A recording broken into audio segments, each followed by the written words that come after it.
Quem são os sábios? O que é sabedoria? Será que a gente, quando pensa em sábio, pensa numa imagem como essa aí?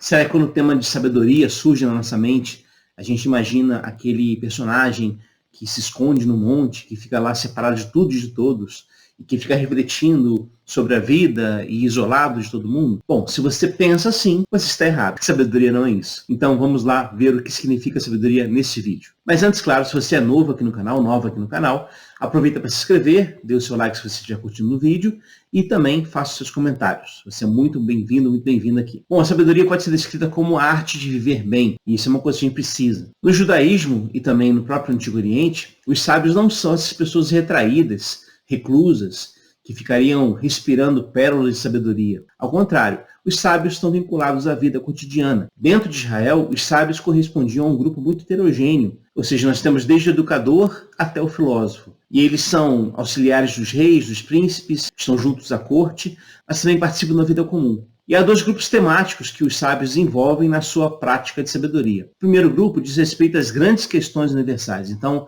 de onde vem a vida, de onde surge o mal, a questão do sofrimento, enfim, são temas muito importantes e muito essenciais para a própria vida. Mas em sua maior parte, os sábios têm um enfoque mais modesto. Eles falam do próprio cotidiano, da educação de filhos, de formas de governo, de saúde, de dinheiro, enfim, são questões ligadas ao dia a dia. E aí um detalhe importante, a sabedoria surge pelo esforço de reflexão e observação.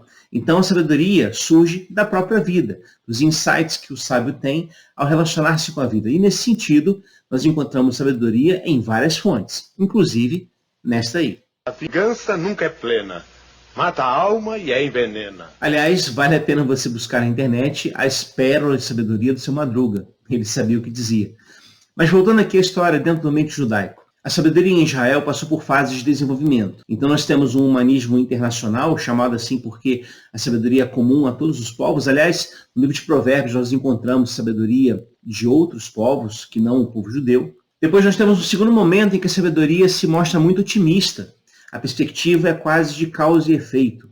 Você tem provérbios, por exemplo, que dizem o seguinte: aquele que faz o mal vai sofrer o mal, e aquele que pratica o bem vai colher o bem. Então há um marcante otimismo diante da vida humana. Mas há um terceiro momento nessa história, que é exatamente a crise desse pensamento. Porque, afinal de contas, pensemos aqui, a vida não é assim. Há pessoas muito honestas, muito sérias e muito íntegras que sofrem muitas coisas na vida. E o contrário também é verdadeiro. Há pessoas que são desonestas, injustas, perversas, e que vão muito bem, obrigado. Então perceba que a vida impõe à própria sabedoria uma forma de reavaliação. Ou seja, a sabedoria precisa se autoavaliar novamente para se reconstruir. E isso a gente pode chamar de crise da sabedoria em Israel, que acontece no século V ao século III a.C. E é exatamente neste momento que duas obras importantíssimas na sabedoria judaica são escritas. O livro de Jó e o livro de Eclesiastes, também chamado Coelet, que significa pregador. Explicando melhor esse conceito de crise, vamos lembrar aqui do Salmo 73, Salmo de Asaf, que começa assim: com efeito, Deus é bom para com Israel, para com os de coração limpo. Quanto a mim, porém, quase me resvalaram os pés. Pouco faltou para que se desviasse dos meus passos, pois eu invejava os arrogantes, ao ver a prosperidade dos perversos. Esse salmo que é atribuído a Asaf revela exatamente o âmbito dessa crise, porque aqui nós temos alguém olhando a vida ao redor e percebendo que aquela lógica otimista de que quem faz o mal receberá o mal e quem faz o bem receberá o bem, essa lógica não funciona. É só olhar em volta. E aí ele entra em crise. E ele vai descrevendo então a vida desses perversos como uma vida de, na verdade, poucas preocupações, ou quase nenhuma preocupação, de boa saúde, de inclusive desprezo contra Deus, e aparentemente, segundo Asaf, Deus não se importa. E aí Asaf chega à seguinte conclusão: com efeito, inutilmente conservei puro o coração e levei as mãos na inocência. Então, o que está acontecendo aqui é uma crise de uma ideia de Deus e da própria vida. Então, a sabedoria precisa reavaliar isso. Como eu falei, dois livros escritos nesse momento ajudam a pensar essas questões. O primeiro livro é o livro de Jó. Nós já falamos aqui no canal sobre esse livro. Procure aqui, eu vou colocar o link depois no finalzinho do vídeo. Assista o vídeo, porque é muito importante pensarmos na figura de Jó, não como aquele paciente, passivo, que sofre tudo, fica quieto e tranquilo diante do sofrimento, mas ao contrário, é alguém que está realmente em crise, como a gente viu no vídeo. E o segundo livro é exatamente Eclesiastes, que eu queria conversar aqui com vocês hoje. O livro de Eclesiastes também está questionando exatamente o valor da vida humana e a fonte da felicidade. Aliás, esse próprio ato de tentar refletir sobre o assunto já gera crise, porque Eclesiastes diz que quanto mais se pensa sobre isso, mais infelicidade se gera. Então ele vai desenvolver várias tentativas de explicar a razão da sua infelicidade e também encontrar razão para a vida. E ele começa, por exemplo, pensando no prazer. Quem sabe uma vida que busca o prazer a todo custo seja uma vida feliz. Mas, na verdade, depois de tentar fazer isso, ele chega à seguinte conclusão. Então eu examinei todas as obras das minhas mãos, e o trabalho que me custou para realizá-las, eis que tudo era vaidade e correr atrás do vento, e nada havia de proveitoso debaixo do sol. Mas o autor do livro não desiste, ele volta a olhar agora para o trabalho. Quem sabe uma vida de trabalho, que vai gerar a sua dignidade como ser humano, vai então ajudá-lo para encontrar a felicidade para a própria existência. Pois bem, ele faz isso, busca o trabalho e chega a seguinte conclusão. Também aborreci todo o meu trabalho, com que me afadiguei debaixo do sol, visto que o seu ganho eu havia de deixar a quem viesse depois de mim. E quem pode dizer se será sábio ou estulto? Contudo, ele terá domínio sobre todo o ganho das minhas fadigas e sabedoria debaixo do sol. Também isso é vaidade. Ou seja, o que ele está dizendo aqui? O trabalho dele, todo o trabalho dele, na verdade, será deixado para os seus descendentes. E aí a grande pergunta é, quem serão essas pessoas? Será que elas são sábias para levar adiante a sua obra? Ou serão, como diz o texto, gente com falta de sabedoria e que acabará gerando a perda de todo aquele ganho? E aí ele chega a seguinte conclusão. Isso também é vaidade. Aliás, esse termo vaidade, vamos parar aqui para explicá-lo. Vaidade aqui não se refere a questões de estética ou de cosmética, por exemplo, nada disso. Vaidade aqui significa vazio, nulo. Ou seja, da perspectiva do autor de Eclesiastes, a própria existência é vazia. Não há nada que possa preenchê-la, pelo menos nesse momento aqui do livro. E por que essas propostas não funcionam? Tanto em relação ao prazer, como em relação ao trabalho. Primeiro, porque a vida é fugaz, ou seja, nada é constante. E se nada é constante, então não pode ter segurança dessas coisas. E segundo, essas propostas não alcançam todas as pessoas. Afinal de contas, e aqueles que não são ricos para poder arcar com uma vida de prazer? E aqueles que não conseguem trabalhar por qualquer razão? Estariam fadados à infelicidade? Então a vida não se resume a isso. E o livro vai repetindo essa mesma temática em um tom crescente. Tudo é vaidade, tudo é nulidade, tudo é vazio. Até que o sábio, Eclesiastes, o Coelete, o pregador, encontra uma resposta. E a resposta é interessante, porque ela nos ajuda a desenvolver uma espiritualidade do descanso e do lazer e de aproveitar a própria vida como dom de Deus. Vou chegar lá. Ele diz o seguinte lá no capítulo 8. Então exaltei eu a alegria, porquanto para o homem nenhuma coisa melhor debaixo do sol do que comer, beber e alegrar-se, pois isso o acompanhará no seu trabalho nos dias da vida que Deus lhe dá debaixo do sol. Aplicando-me a conhecer a sabedoria e a ver o trabalho que há sobre a terra, pois nem de dia nem de noite vê o homem sono nos seus olhos, então contemplei toda a obra de Deus, e vi que o homem não pode compreender a obra que se faz debaixo do sol. Por mais que trabalhe o homem para descobrir, não a entenderá. E ainda que digo sábio que a virá a conhecer, nem por isso a poderá achar. Ou seja, a vida em si é um mistério. E ele estabelece essa lógica para fazer uma separação entre o próprio Deus e a vida. A lógica aqui é a seguinte: a vida não é Deus, ou seja, a vida tem suas próprias dinâmicas. A vida existe com os seus altos e baixos, a vida existe com seus fracassos e vitórias. A vida é assim. E é difícil, se não impossível para o ser humano, chegar a algumas conclusões sábias sobre a vida nesse sentido, de tentar entendê-la completamente. Vamos fazer uma pausa aqui e lembrar de um outro texto bíblico, lá do Apocalipse, quando simbolicamente é mostrado ao vidente João um livro selado por dentro e por fora, que na lógica do Apocalipse representa a história humana. E aí o texto diz lá que ninguém era achado digno de abrir aquele livro. O que o texto está dizendo lá é o que o Eclesiastes está falando aqui.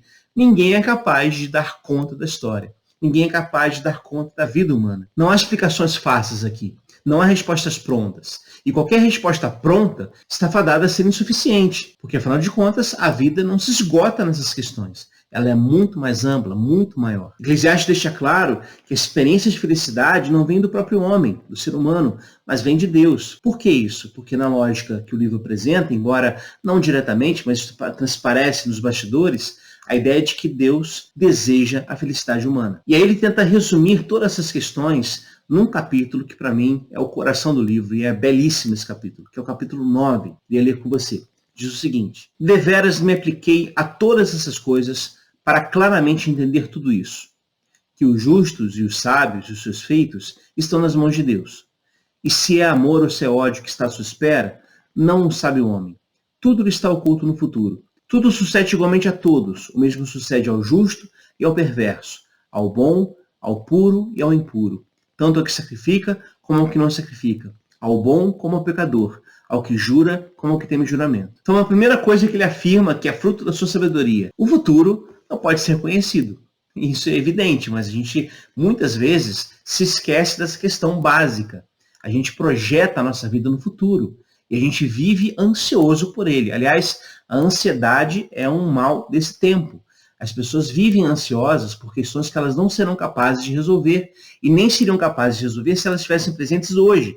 Ou seja, projeta-se uma ansiedade para um futuro e se vive nesse futuro, obviamente fazendo com que a pessoa perca, inclusive, os vínculos com o próprio presente. A ansiedade é isso. Afinal, a preocupação nada mais é do que uma pré-ocupação. Ou seja, está se ocupando com algo antes que esse algo exista. E aí vale aqui lembrar a palavra de Jesus, quando diz que qual de vocês, por mais ansioso que esteja, pode aumentar o tempo da sua própria vida. Por isso ele afirma: não andeis ansiosos por coisa alguma, basta a cada dia o seu mal. Eclesiastes vai nesse mesmo caminho. Ou seja, não é possível conhecer o futuro. E o que virá pode vir coisas boas ou ruins. E essas coisas boas ou ruins acontecem inclusive para pessoas boas, como também acontece para pessoas ruins.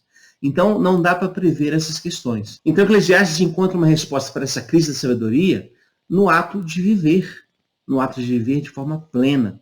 Ou seja, não focado no futuro, que não se sabe qual será, mas sabendo que a vida apresenta momentos bons e também momentos ruins.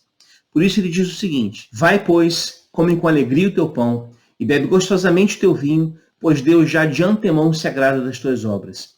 Em todo tempo sejam alvas as tuas vestes, e jamais falte óleo sobre a tua cabeça.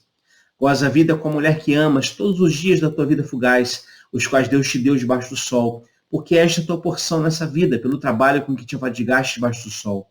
Tudo quanto tiver a mão para fazer, faz-de conforme as tuas forças, porque no além, para onde tu vais, não há obra, nem projetos, nem conhecimento, nem sabedoria alguma. Então, duas coisas aqui interessantes. Primeiro, Eclesiastes envolve uma espiritualidade do prazer e do lazer e da alegria de estar vivo. Essas dádivas de comer o pão com alegria, de beber gostosamente o vinho, sabendo que Deus de antemão já está agradado dessas obras. Ou seja, Deus não é um estraga-prazeres, Deus não é contrário à felicidade humana, ao contrário, Deus se realiza na nossa felicidade. Então a lógica é: aproveita a vida, aproveita o dom de Deus, porque a vida é boa. Por mais dificuldades que ela traga para nós, por mais complexidades que ela apresente, a vida é boa. Inclusive, ele afirma aqui a necessidade de participar de festas. Essa ideia que lemos aqui sobre vestes brancas e óleo sobre a cabeça, nós às vezes espiritualizamos esse texto e queremos pensar sobre unção de Deus ou algo assim, mas não é nada disso. Na verdade, o óleo sobre a cabeça e as vestes brancas são relativas aos dias de festa. Quando os judeus iam para festas, eles faziam isso. Vestiam roupas limpas, evidentemente, e se ungiam com óleo para ir a festas, para gozar a vida. E mais ainda, esse aproveitar a vida envolve relacionamentos profundos. Gozar a vida com a mulher que amas, gozar a vida com o homem que amas, gozar a vida com os irmãos, com os pais, com as mães, com os tios, enfim, com as pessoas que estão ao nosso redor. Ter relacionamentos profundos é, para Eclesiastes, um caminho para a felicidade. Porque essa é a ideia. Então, olha que interessante. Espiritualidade, nesses termos, não se limita às questões que a gente acha que são espirituais, como oração, jejum, leitura bíblica e da igreja. Ora, essas coisas não são ruins em si mesmas, mas elas não constituem o todo da espiritualidade. Porque, na verdade, a espiritualidade não é uma coisa que a gente faça, mas sim é quem nós somos. Nesse sentido, tudo que fazemos envolve espiritualidade. Então, brincar com a filha durante 1 hora é igualmente espiritual, tanto quanto orar por 1 hora. Ir à praia, gozar aquela água gelada da praia e aproveitar aquele sol num dia de domingo é tão espiritual quanto está na igreja. Porque o espaço da espiritualidade não são os templos, nem as igrejas. O espaço da espiritualidade é a vida. E a vida é dom de Deus a nós. Portanto, é uma proposta de espiritualidade que valoriza o prazer, valoriza a alegria de ser quem se é. Que coisa bela isso. Mas não para por aí, porque há uma segunda questão importante que a gente pode extrair desses textos do Eclesiastes, que é a seguinte ideia: o livro rejeita todas as antropologias e teologias que transferem a felicidade humana para o além, para a metafísica. Ou seja, como a gente falou agora, ele aprecia a alegria do cotidiano, porque entende que esse cotidiano é dom divino. Então a gente tem que tomar muito cuidado com a nossa própria teologia e espiritualidade para que ela não afirme o céu em detrimento da terra. Não há duas histórias de salvação. Não há a história espiritual e a história material, carnal e mundana. É uma história apenas. A história de salvação de Deus nos alcança na integridade de quem somos. E isso também envolve o nosso próprio mundo, que, aliás, é um lugar bom, porque Deus disse que tudo era bom. Talvez seja preciso fazer como o poeta, pausar a vida e enumerar as coisas que se gosta. O som da chuva, o barulho do mar, o cheiro do café pela manhã, a textura dos livros, ouvir música, enfim, tantas coisas que a vida nos apresenta e a gente às vezes passa por essas coisas sem percebê-las como bondade de Deus para nós. O livro de Eclesiastes nos ajuda nessa perspectiva. Lembrar que a vida é dom de Deus e por isso a gente precisa aproveitá-lo. Bom, é isso, pessoal. Espero que vocês tenham gostado de mais esse vídeo. Se você gostou, curta o vídeo, compartilhe o conteúdo, ajude o canal a crescer e esteja aqui toda quinta e domingo, temos vídeos novos. Lembro a vocês que no último domingo desse mês nós temos aqui uma live sobre o Príncipe Caspian, das Crônicas de Nárnia. Então esteja presente, se possível, e se você já leu o livro, se você já viu o filme, vem aqui conversar conosco. Vai ser muito legal ter a sua presença. Também aproveito para lembrar que estamos aqui com a segunda fase agora da Disputas de Mundos Fantásticos, uma enquete para a comunidade aqui do canal. Então responda agora a segunda fase com novos mundos fantásticos.